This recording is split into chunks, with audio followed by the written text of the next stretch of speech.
Hello and welcome back. Last week एक important development था कि first indigenous hydrogen fuel cell passenger vehicle को वाराणसी में चलाया गया। अब जब ये हुआ तो क्वेश्चन उठता है कि लोग इस समय वाराणसी में इस first indigenous hydrogen fuel cell passenger vehicle के फीचर्स को पढ़ रहे थे, पर यहाँ पर क्वेश्चन उसके बैकवर्ड लिंकेजेस को आएगा। हिस्ट्री में हमने ये एक प्रिंसिपल एंशिएंट टाइम से पढ़ने की कोशिश की है, खास करके अशोका के टाइम पीरियड से, कि ट्रांसपोर्टेशन जो है वो it must be in harmony with the natural elements.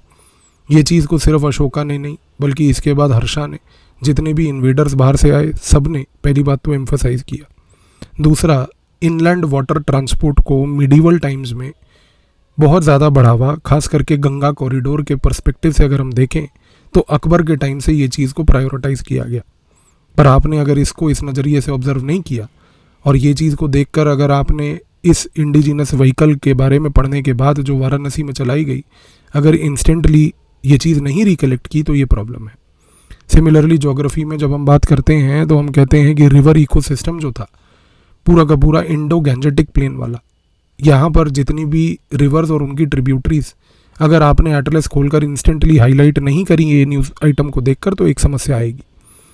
Polity में क्वेश्चन इस बार प्रीलिम्स में इंडिया के नेशनल हाइड्रोजन मिशन और जल मार्ग विकास प्रोजेक्ट पे आएगा, पर आपने अगर ये दोनों स्कीमों को पॉलिटी के नोट्स में हाईलाइट नहीं किया आपने तो प्रॉब्लम है। इकोनॉमिक्स में खास करके जब हम बात करते हैं तो हाइड्रोजन फ्यूल सेल जो है उसके जो ग्लोबल सप्लाई चेन्स है वो कहाँ पर ग्लोबली कॉन्सेंट्रेटेड है, और सबसे इम्पोर्टेंटली प्रीलिम्स के पर्सपेक्टिव से ग्रीन जॉब्स का जो कॉन्सेप्ट है, ये चीज़ अगर आपने नहीं रिकलेक्ट करके रिवाइज की समस्या है।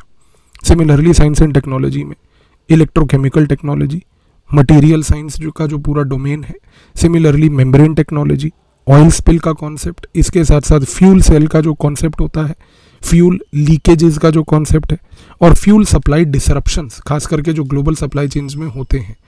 अगर आपने इस नज़रिए से इस टॉपिक को नहीं ऑब्जर्व किया तो ये दिक्कत है। चीज़ को समझिए। यूपीएससी में फिर बोलूँगा, क्वेश्चंस वर्बेटिम आपको सीधे के सीधे करंट अफेयर के नहीं देता है, क्वेश्चन आते हैं बैकवर्ड लिंकेज के। अगर आपने बैकवर्ड लिंकेजेस को इस तरीके से नहीं अपने दिमाग में ट्रेन किया तो प्रीलिम्स में आप एक एक करके क्वेश्चन से स्लिप करते जाओगे। पर जो बच्चे मुझसे करंट अफेयर पढ़ रहे हैं उनको वरी करने की ज़रूरत नहीं, आपको क्लास में ये सारे बैकवर्ड लिंकेजेस करवाए जाएंगे ताकि प्रीलिम्स में आपका कोई क्वेश्चन ना छूटे, और प्रीलिम्स में हर क्वेश्चन जो आप देखेंगे, इनकाउंटर करेंगे, उसमें आपको एक डीप लेवल की फेमिलियरिटी होगी कि ये तो क्लास में बताया था और ये हमें आता है। इसी कॉन्फिडेंस से आप प्रीलिम्स पास करेंगे।